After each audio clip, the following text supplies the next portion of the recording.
Our 13 Investigates team is routinely putting in public information requests to local officials and their offices and agencies to keep you informed of what your government is doing. So with that can come roadblocks. We recently told you about HISD filing suit against the state attorney general's office to withhold emails requested by ABC 13. And the district is not alone in trying to keep things secret. 13 Investigates Micah Hatfield here to break down some of the recent roadblocks they had with Harris County Judge Lena Hidalgo's office. With these requests, sometimes we know what we're requesting, and other times it's curiosities to see what comes back. In both cases, we have to A, trust that the person filling the request gives us everything that we've asked for, and B, when they choose to redact something or black it out, we have to trust that it is for a legitimate legal reason. Rarely do we get a chance to verify that those things are happening, but recently we actually did.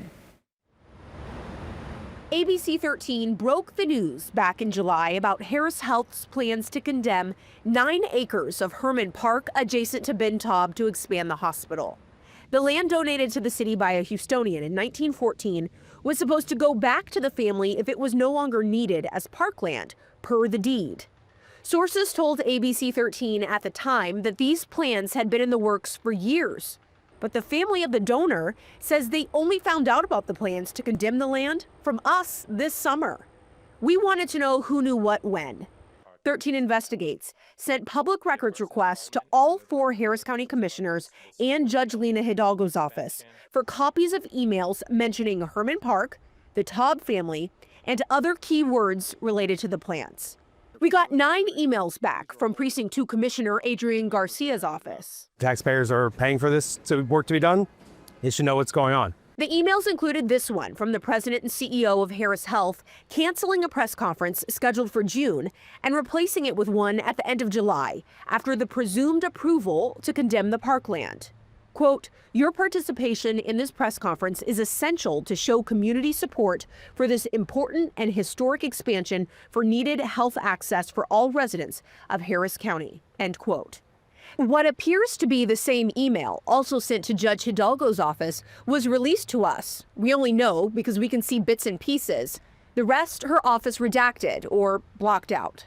They cited deliberative process, which essentially means opinions, recommendations, or conversations that are part of policymaking or coming to a decision. So why did Commissioner Garcia's office release it without issue and Judge Hidalgo's didn't? I do have a hard time believing that there was something that would be so particularly sensitive that would require this whole rigmarole.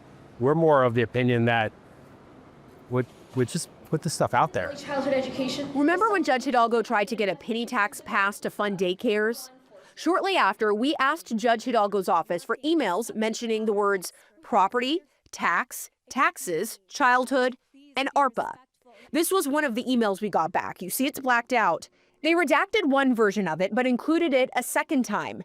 And it shows questions that a member of her staff has to get answers to related to the dress code for events. Her office said it was redacted because it was a policy-making document.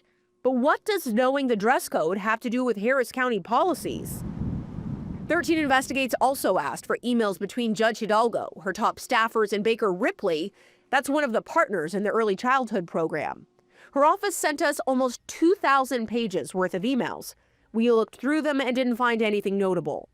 They also asked the Attorney General's office if they could withhold part of what we requested. 2 months later, the Attorney General said they have to release it. We get it. It's one email between staff at Baker Ripley and Hidalgo's office with phone numbers in it for 2 parents, but nothing else notable. Why not redact it like they did all the others we told you about? A lot of questions here about why some things are being released and others aren't, why some details are being redacted and others aren't. So still a lot of questions we hope to get answers to. So what did the judge's office have to say about these decisions? Well, they told us they can only speak to how their office handles requests and chooses to apply standard legal protections. They told us that they turned to the Attorney General's office out of, quote, an abundance of caution, and that redactions were made in good faith. All right, Micah, thank you, and good work by the 13 Investigates team.